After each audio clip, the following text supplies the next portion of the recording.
Long odds for peace as Trump roils Mideast with embassy move. Washington, AP, President Donald Trump's prospects for brokering the Mideast peace deal of the century plunged ever deeper Monday as the U.S. Embassy in Jerusalem opened amid bloodshed in Gaza. The day fueled global concern that U.S. policies are tipping the broader Middle East into deeper, intractable conflict. At the same time, Trump is winning international support for his efforts to strike a deal with nuclear-armed North Korea. But his contentious decisions in the Middle East are roiling a region where U.S. administrations have traditionally sought perhaps their biggest diplomatic prize, an elusive peace agreement between Israel and the Palestinians. The embassy move, which Trump hailed a great day for Israel even as dozens of Palestinians were killed in Gaza, damaged Washington's stature as a mediator between those parties. And it's but the latest in a series of U.S. decisions that may have set off a domino effect of unpredictable consequences. Traditionally we've tried to play a role of fireman in the Middle East.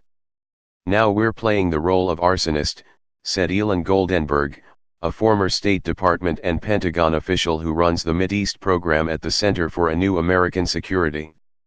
Trump's withdrawal last week from the Iran nuclear deal, against the protestations of European allies, appears to have emboldened both Israel and Iran to move more forcefully toward full-on confrontation.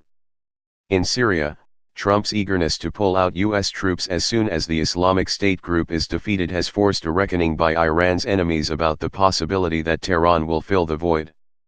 Dan Shapiro, a former U.S. ambassador to Israel, said Washington is not responsible for the fact that Iran acts as the major source of tension and instability in the region. But he said the question is whether Trump's administration, having pulled out of the nuclear deal, has a strategy to deal with Iran in its absence. Shapiro, who is now at the Institute for National Security Studies in Israel, said that while some U.S. allies like Israel and Saudi Arabia have celebrated the pullout, the reaction will soon be followed by some degree of concern about whether the administration is sufficiently focused, prepared, staffed, and able to devote the necessary attention when it's also managing another major foreign policy challenge in North Korea at the same time. U.S. officials insist the administration remains committed to restarting the stalled Israeli-Palestinian peace process. In a speech at the embassy opening, Trump's son-in-law, senior advisor Jared Kushner, said the U.S. is prepared to support a peace agreement in every way we can. Left unsaid was the fact that Kushner's team has had to shelve Trump's long-awaited peace plan indefinitely amid the Palestinian uproar over the embassy move, several U.S. officials have said. Since Trump in December recognized Jerusalem as Israel's capital and announced the embassy would move, the Palestinians have effectively cut off all ties with the White House, a diplomatic chill that augurs poorly for the possibility that Trump can now introduce a plan the Palestinians would accept or deem fair. We're going through a rough patch, U.S. Ambassador to Israel David Friedman said Monday on Fox News. It'll last as long as it lasts. I can't predict, but we will be back in a position I'm confident where we'll be discussing peace. White House spokesman Raj Shah said the peace plan will be released at the appropriate time. That time, by all accounts, is not now. Responding to the embassy opening, chief Palestinian negotiator Saeb Erekat dismissed Washington as no longer a partner and a broker. We will not sit with them, Erekat said. They have become part of the problem, not part of the solution, a big part of the problem. Trump's administration is the biggest problem. The White House response to the deaths of dozens of Palestinians at the hands of Israeli troops on Monday during mass protests on the Israel-Gaza border won't help. The administration called the deaths tragic but said they were the fault of Hamas, which controls Gaza and has fomented the protests. It voiced strong support for Israel's right to self-defense.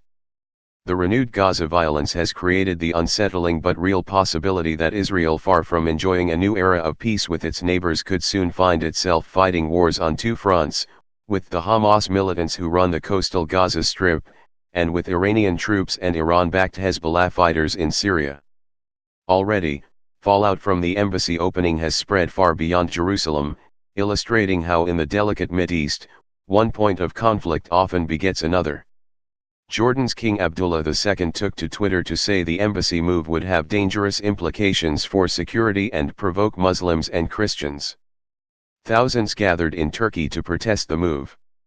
Several nations said they were pulling their ambassadors from Israel to protest the deaths in Gaza.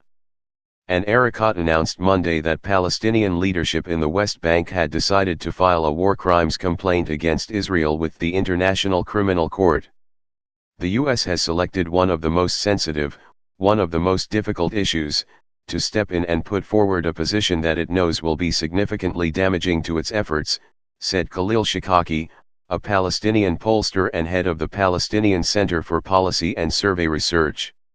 He said Trump proceeded anyway because of internal pressures and right-wing tendencies and evangelicals and others.